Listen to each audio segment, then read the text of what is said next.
The Cyclops, a mythical man-eating giant with superhuman strength and just one eye. He kills his guests and eats them. But what was the real-world inspiration behind this tall tale? It was incomprehensible that human beings were able to build this. Why were the ancient Greeks so convinced that killer Cyclopes roamed the planet? If you looked at a skull like this and saw this opening, you would assume that this was a Cyclops. And is there more to the stories of fearsome giants than meets the eye? You can see that he has a huge head. Now investigators use the latest science and archaeology to uncover the truth behind the myth of the fearsome Cyclops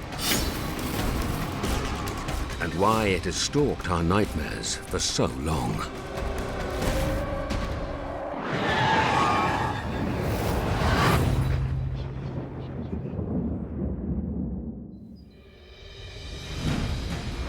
Greece. Thousands of years ago, people here warned of a monster with superhuman strength. It could construct huge buildings and forge powerful weapons. The Cyclops was a giant of a man with an eye as big as a wheel, terrifying in aspect. It was known for being savage, it was known for being a cannibal, and it would eat people, 6 of them at a time. What inspired this terrifying myth? Is it more than just a legend?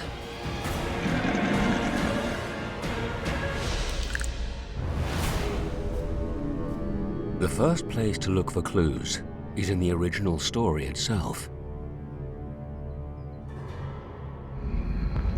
An ancient poem by Homer tells of a giant Cyclops trapping the hero and his men in a cave.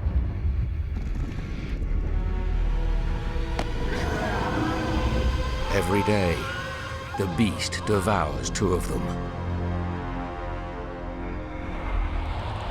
There is no escape from the terrifying creature. Today, experts continue to investigate the truth behind this ancient legend. You never know in paleontology what you find next moment. Professor Georgios Theodorou is a top dinosaur expert. He's digging a site near the Greek town of Perkermi and thinks giant prehistoric bones could have helped kickstart the Cyclops myth. This kind of animal that we have here in Perkermi probably became extinct 5.5 million years ago. We have part of a skull of a rhino. On the left, it's a bone from a giraffe, a massive bone. It's exciting, especially if we found bones that we don't see every day. The ancient Greeks wouldn't have been used to animals that had such big bones. They couldn't explain them. Today, the Greek islands look very different to how they did 3.5 million years ago. Back then, this wasn't water, but land. The Aegean Sea was a vast expanse of forest and grassland. Giant beasts like rhinos and giraffes all lived here. When these animals died, their bones lay buried for the ancient Greeks to find. The fragments of these strange and gigantic skeletons inspired myths and legends of monstrous giants.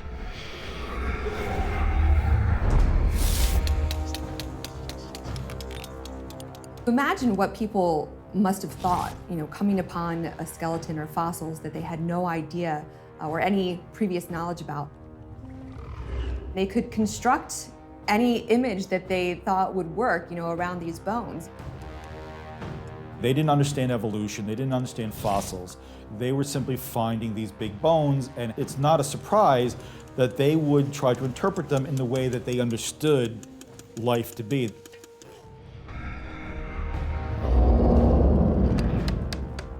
Huge fossils can help explain a belief in giants. But what could explain the belief in the Cyclops? We know that in southern Greece, in Megalopolis Basin, there were living elephants, Paleoloxen antiquus. This elephant was roaming all over Europe, and these elephants were quite large. Greeks in the past believed that these skulls belonged to giant humans, that is, Cyclops. Could an elephant skull really be the inspiration behind the myth of the Cyclops? What could have led to the idea that these beasts had just one terrifying eye?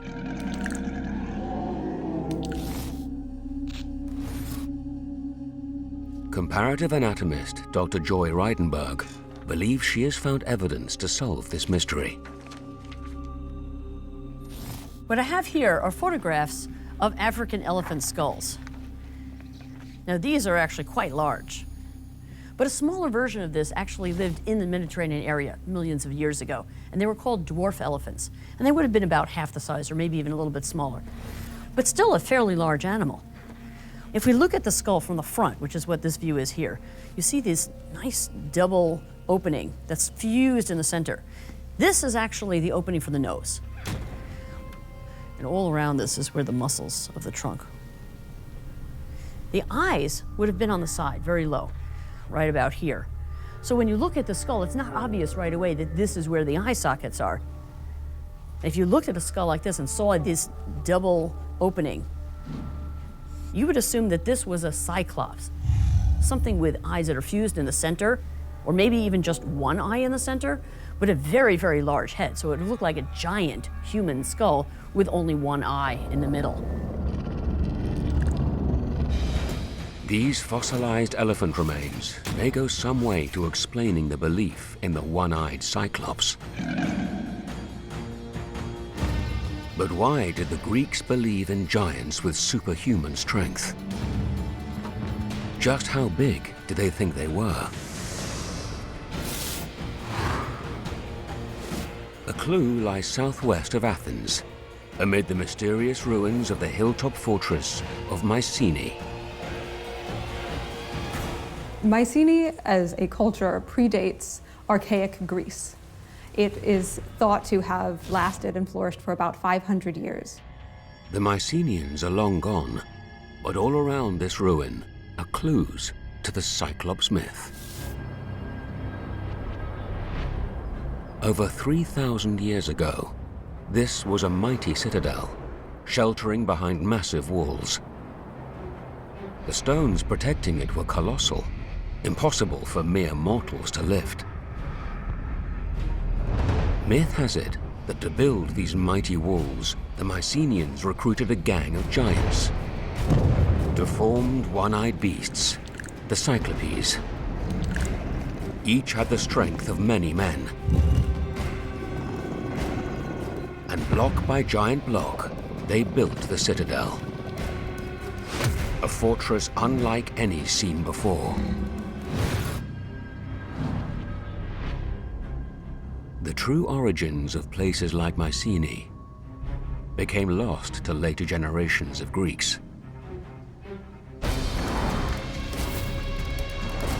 Archaeologist Professor Christofilis Megidis investigates the citadel's construction to find out why they claimed that monsters, not men, had built it. I mean, the walls must have been about 12 meters in height, 5 to 8 meters in thickness. But it's the sheer weight, basically, that keeps the whole thing in place. These were the days before the winch or the crane. But still, this wall of massive boulders has been built to a height of 40 feet. Each of these boulders may weigh a ton or more, sometimes even 20 tons. Yeah, that's about 1.5 meters. A meter in height. It looks like it would take superhuman strength to construct these walls. The size of everything built, the size of the fortification walls, the size of the fortress itself, these proportions were unprecedented.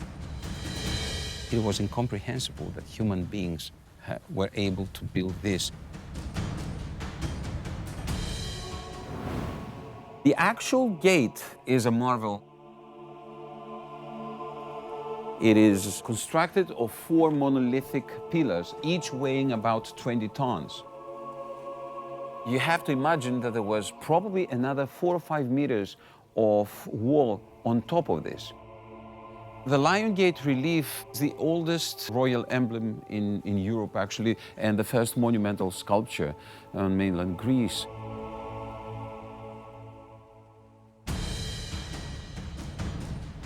There will be no structure like it in Greece for hundreds of years. These places were truly amazing, just beyond imagination. So it makes sense that some people would think that they could only be built by giants.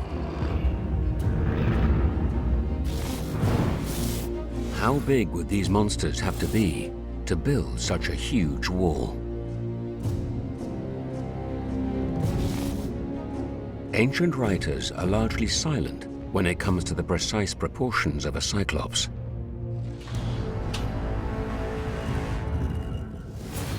Mathematician Dr. Katie Steckles is going to try to calculate its size with the help of a modern-day strongman. One of the problems with Greek myths is that they're not very big on exact numbers or giving precise values for things like people's heights or distances. So we're going to need to get some real-world values. Bob McStay is a weightlifter and uses heavy stones like these in competition. These are Atlas stones, right? Yeah, that's right. Yeah. So what have we got here today? This is a 100 kilo. This Atlas stone is just for starters. But that would be my warm-up weight.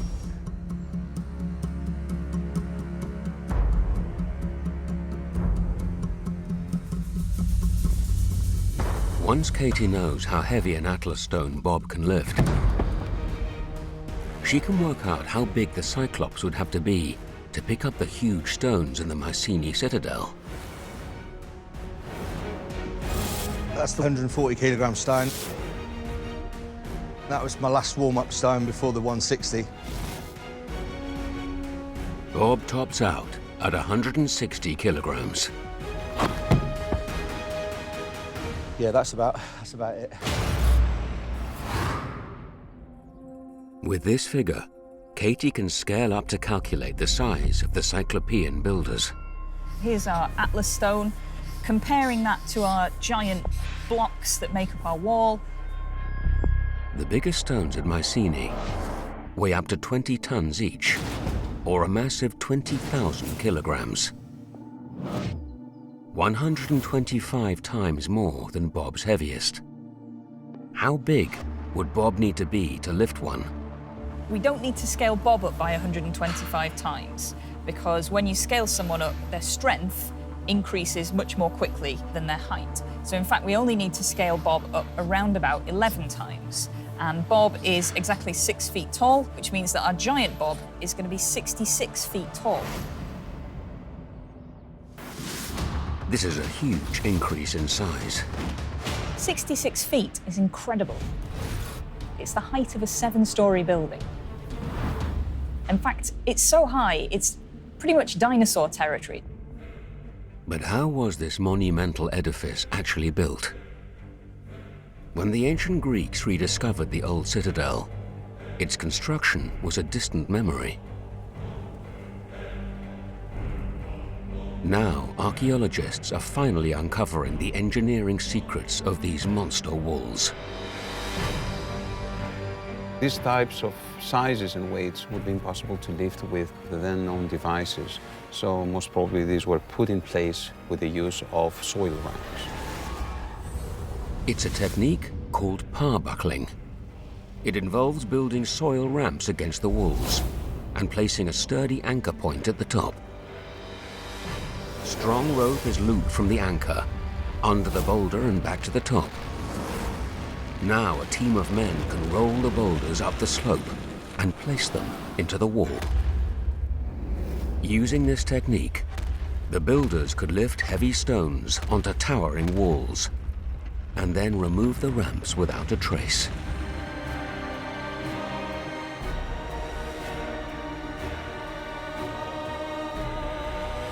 With no evidence left of the soil ramp, it was left to the imagination of the ancient Greeks to fill in the gaps.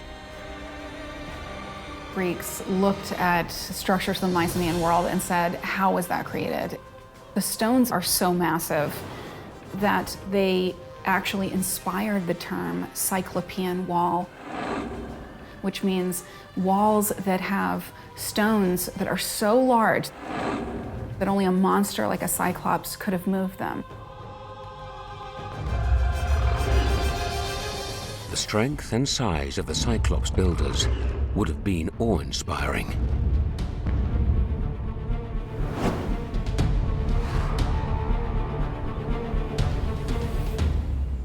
At first sight, only someone with monstrous power and strength could make these massive cuts in the stone.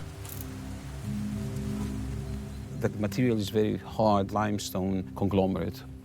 The cut is very, very long, as you can see, very sharp, deep, and very smooth. It's almost like being polished here. Just a straight cut down. In reality, new technology, not brute strength, carved up these blocks. The only tool that could make this cut, of this size, this sharpness, and this straight line, would be the pendulum saw. The pendulum saw was advanced engineering used for cutting large blocks of stone. Workers tied a curved bronze blade to a wooden pole and mounted it on a frame, so they could swing the blade back and forth like a pendulum to cut through the block in a perfectly straight line. Is the use of this tool also a clue to where the actual builders of Mycenae came from? This is something that probably came from Anatolia. So we have plenty of evidence for a pendulum saw there. Intriguingly, the idea that the device came from Turkey fits well with the original building legend. In the myth, the 7 Cyclopes are expelled from their homes in Thrace, which in part is now known as Turkey. Called belly-hands, they build the citadel in exchange for food.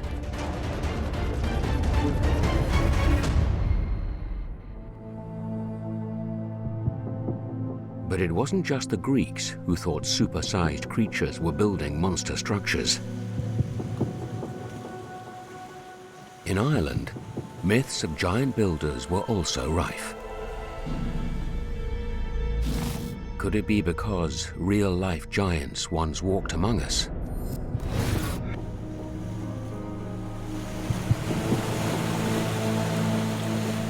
In Northern Ireland, a strange section of coastline stretches out into the sea towards Scotland. The Giant's Causeway. Just like Mycenae in Greece, it was once thought to be the work of giants. Geologist Kirsten Lemon investigates the bizarrely shaped stones. The columns themselves are really unusual. To be honest, they actually look man-made. They all fit together, a bit like honeycomb fits together. I suppose people, when they first saw them, thought they can't possibly be natural. Surely these are made by man, and only somebody as big as a giant could have possibly made a rock formation like this. The huge causeway inspired a giant myth. It tells of Finn McCool, the biggest giant in Ireland, who picks a fight with Scottish giant Ben and Donna. The giants build a causeway across the sea so they can meet face to face. But when Finn McCool sees that the Scot is far bigger than him, he disguises himself as his own baby. Terrified of how gigantic baby McCool's father must be, Ben and Donna flees back across the causeway smashing it to pieces.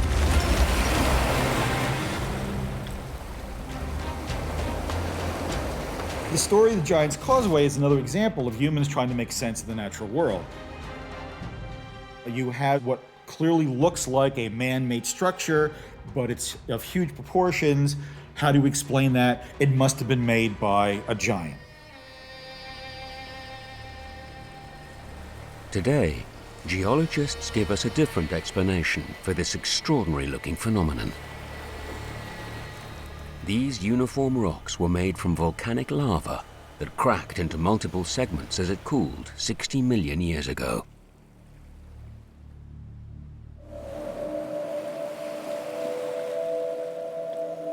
Of course, now geologists know that we find these practically in every continent in the world. In the Paleocene epoch, this was a place of intense volcanic activity.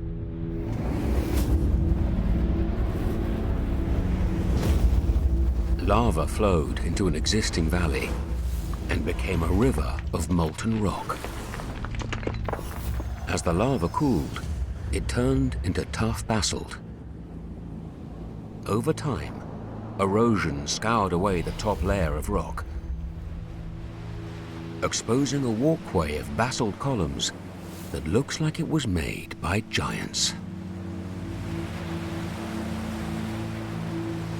Such a strange geological formation that it makes sense that people hundreds of years ago would have needed to have a way of explaining how it came to exist. The tale of how Finn McCool created the causeway may only be a myth, but is there still more to old legends of Irish giants than meets the eye? Endocrinologist Dr. Marta Corbanic examines the remains of what appears to be a super-sized human. This is a photograph of Charles Byrne. He was a giant living in the 18th century, growing to a height of 7'7". Charles Byrne was born in 1761, around 80 kilometers from the Giant's Causeway. You can see that he has long bones in his legs as well as his arms, a very long torso, and a huge head compared to a normal skull. He had a disease, which we call gigantism, and he had a tumor in his pituitary gland behind the eye, making too much growth hormone. Charles Byrne died of the complications of gigantism at the age of 22. Could this condition have played a role in creating the myth that giant creatures once lived in Ireland? And could the same condition have existed in ancient Greece, land of the Cyclops? Marta looks for answers. She begins by investigating DNA of other oversized people. A few years ago, a family was referred to this hospital because two members of that family both had gigantism. One of them actually was very tall, over 2 meters. Marta analyzes blood samples and isolates the genetic mutation that is behind the family's excessive growth. It's such a rare disease. Would it be possible that this family of young giants living today could be related to the Irish giant, Charles Byrne? Marta looks to see if these cases are in fact connected by some kind of giant gene in this part of the world. If so, could other mutant giant genes have existed further afield at the time of the Cyclops myth? We removed 2 back teeth from the giant skeleton and extracted DNA. Does Charles Byrne's DNA have the same genetic mutation as the modern family? And if so, is it more than a coincidence? Can Marta find this shared genetic marker that would prove they are distant relations?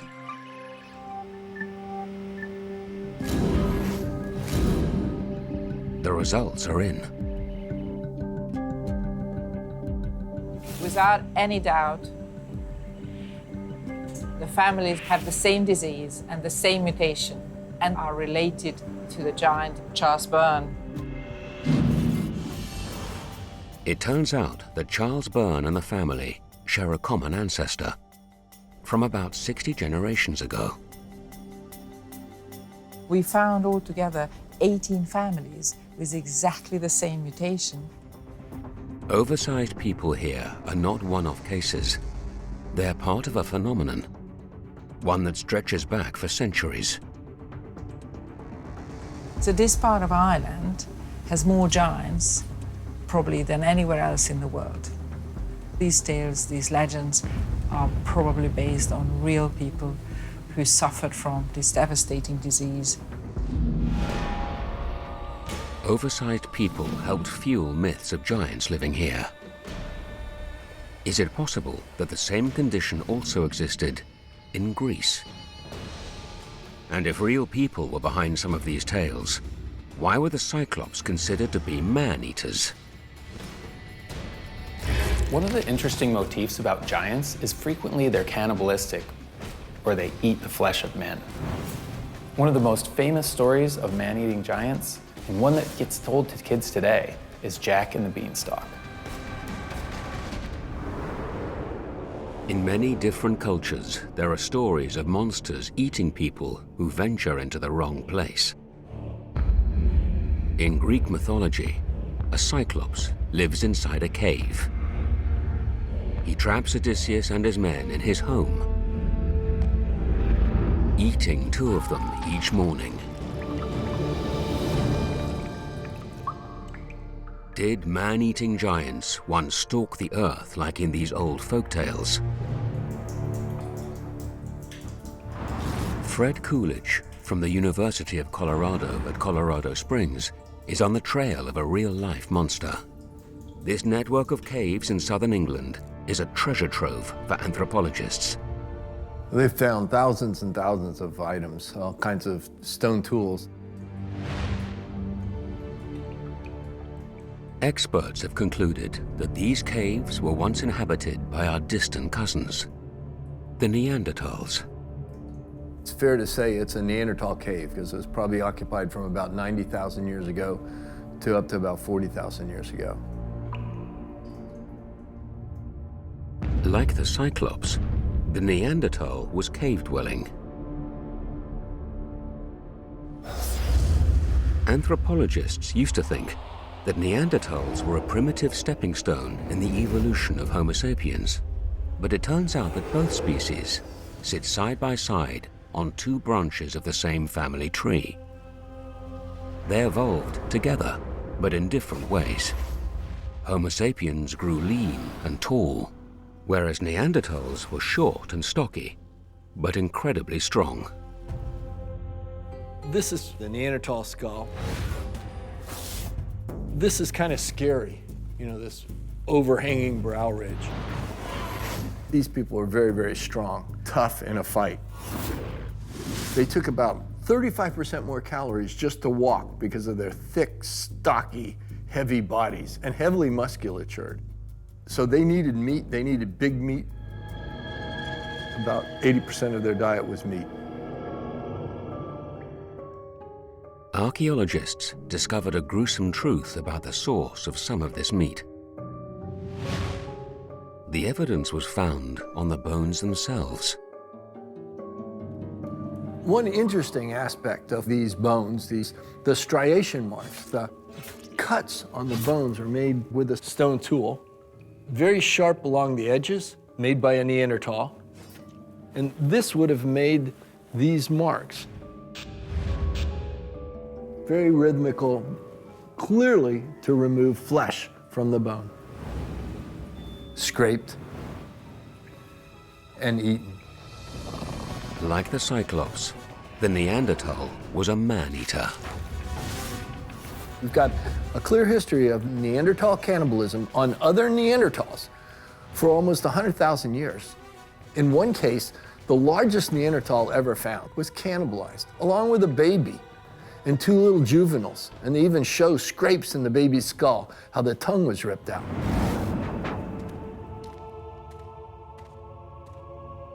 A Among the 80,000 items found in the debris of this ancient cave, archaeologists made a remarkable discovery. One that might throw light on the myth of the Cyclops itself. This is part of a human jawbone with teeth.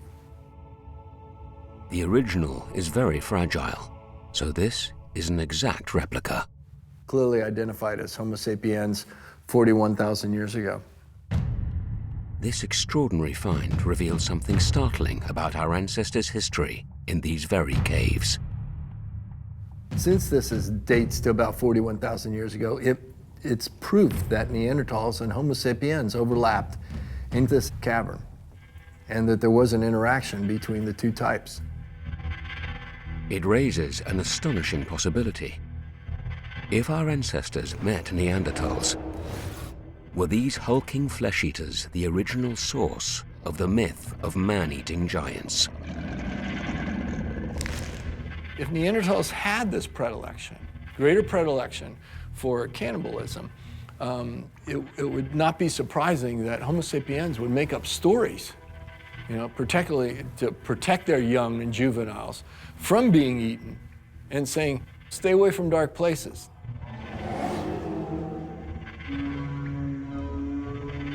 That's where these myths might have started, with people in the dark who are going to eat you.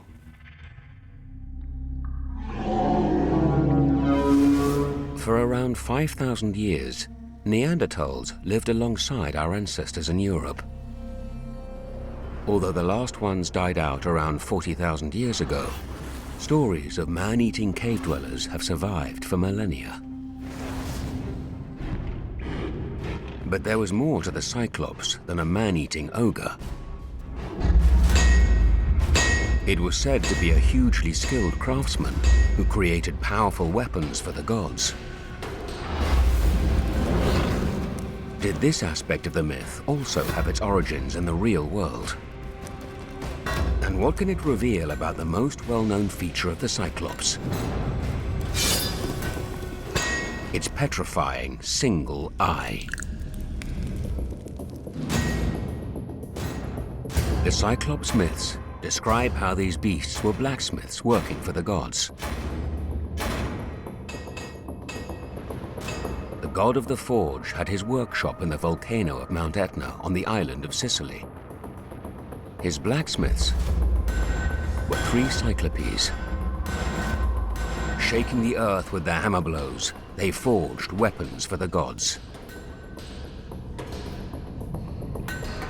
A helmet of invisibility for Hades, god of the underworld. A trident for Poseidon, god of the sea.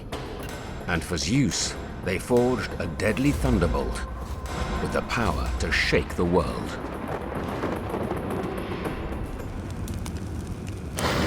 So the Cyclopses were actually forging these amazingly powerful lightning bolts, wielded and hurled by the head god, the most powerful deity they had. So they definitely had a mysterious or a supernatural component to them, a magical thing. What lies behind the story of this hulking monster as the god's blacksmith?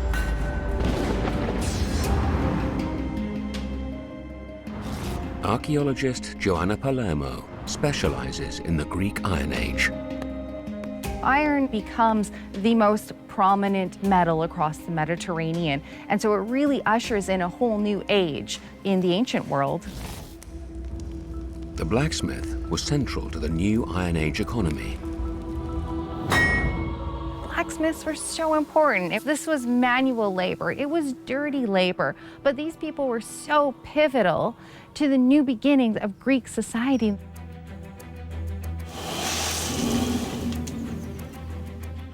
Today, Joanna investigates a working forge that uses Iron Age techniques. She wants to see what it reveals about the Cyclops myth. Blacksmith Rod Hughes is making a replica Iron-aged sword using the methods from over 3,000 years ago. You have to get a very large lump of material suitably hot for long enough to be able to change its shape, and changing its shape by applying force. The melting point of iron is over 1500 degrees centigrade. Ancient Greek furnaces couldn't reach temperatures that high, so brute force was needed to beat the hot metal into shape. So from what I can see, it's a very, very physical process. It requires repetitive hammering. You have to be physical with the tools in order to get iron to behave the way you want it to. In ancient Greece, only the strongest men would have been capable of working in this way, day in, day out. There'd be dusk to dawn moving very heavy bits of metal and then grinding and shaping. It's just very, very arduous. The work of the blacksmith was not just tough, it was dangerous. It could maim and even blind. Some scholars have suggested that ancient blacksmiths would have worn an eye patch to protect their vision from sparks coming up from the forge. In the day, they would have no goggles. They would have sparks flying around, a stray spark hitting them in the eyes. Being a blacksmith was loud and dirty work. The forge was located away from the city center. The blacksmiths were powerful and strong, but working with red-hot metal was dangerous, causing many burns and scars. Some people think that to protect their eyes from flying sparks, the blacksmiths wore an eye patch. They looked like one-eyed, hulking monsters.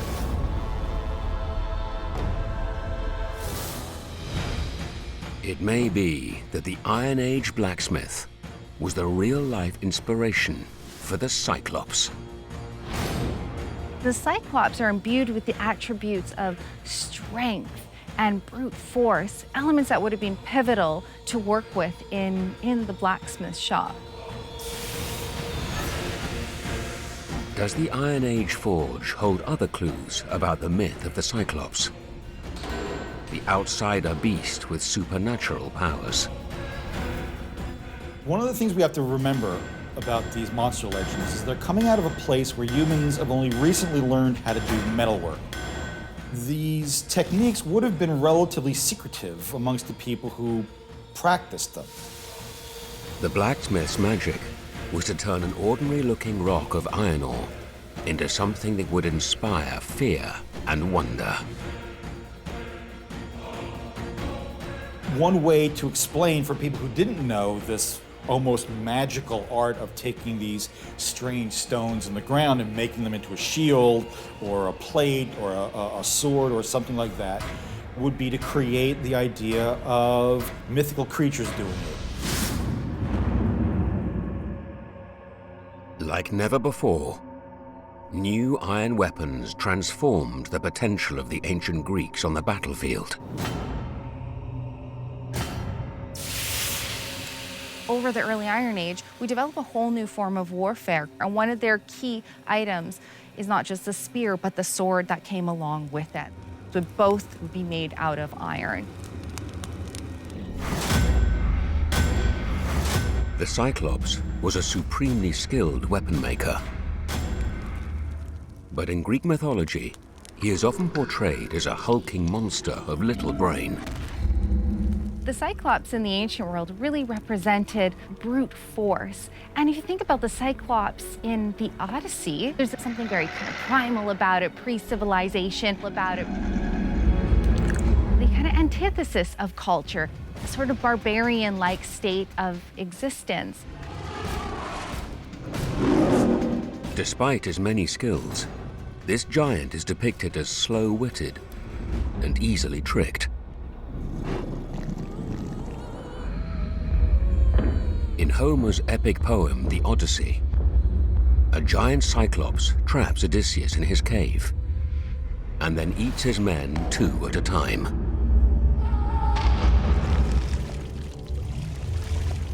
But Odysseus cleverly plies the Cyclops with wine and pretends to join in until the giant falls over blind drunk.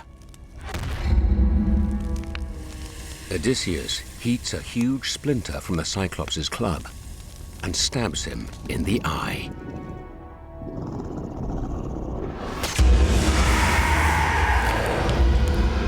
With the beast blinded and outwitted, the hero and his men can escape. Odysseus is able to outwit the Cyclops through brain power, rather than brute force or even magic. So why is the Cyclops always a loser? Archaeologist Christofelis Megidus believes it could have been a device to promote the power and sophistication of Greek society. The Cyclops were believed to be mythical creatures that were excellent in metalsmith, great builders, but with crude force, crude power, without refinement, without much of the aesthetics that were so highly valued by the later Greeks. The ancient Greeks used myths and legends to reinforce the ideals they held dear. Myths often are conveying powerful messages about society. They're letting people know what is considered right and wrong, who's righteous, who's sinful, who is considered the hero, and who is considered the monster. Christofelis thinks the Parthenon of Athens, the most famous temple in ancient Greece, could hold the secret to understanding how the Greeks really viewed the Cyclops. This is a great vantage point that you can actually compare, the two different approaches in masonry and architecture. The embodiment of crude strength and force, the Cyclopean wall, and perfection and high-end aesthetics on the Parthenon of Athens. The Parthenon is designed with precision and beauty in mind.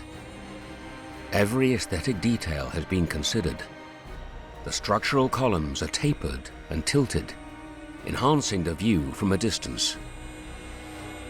With architectural brilliance, the ancient Greeks have designed the Parthenon to look perfect from every angle.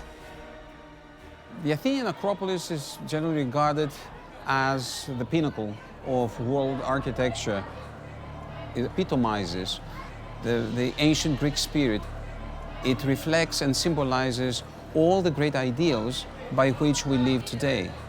Philosophy, theater, intellect, science, art, and above all, democracy. The ideals built into the very fabric of the Parthenon represent everything that the hulking, ugly, and slow-witted Cyclops was not. The barbarian Cyclops is one of the most memorable and enduring monsters in Greek mythology.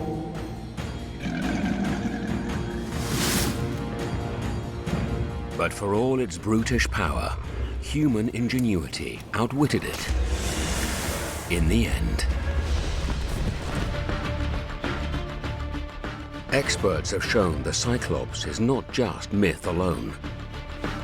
Elephant fossils, real-life giants, and Iron Age blacksmiths may have all been real-world inspirations behind its powerful legend. And our close relatives, the Neanderthal, could have been the reason it was thought to be a man-eater. The ancient Greeks created the monstrous Cyclops to show how their values of beauty and intellect reigned supreme.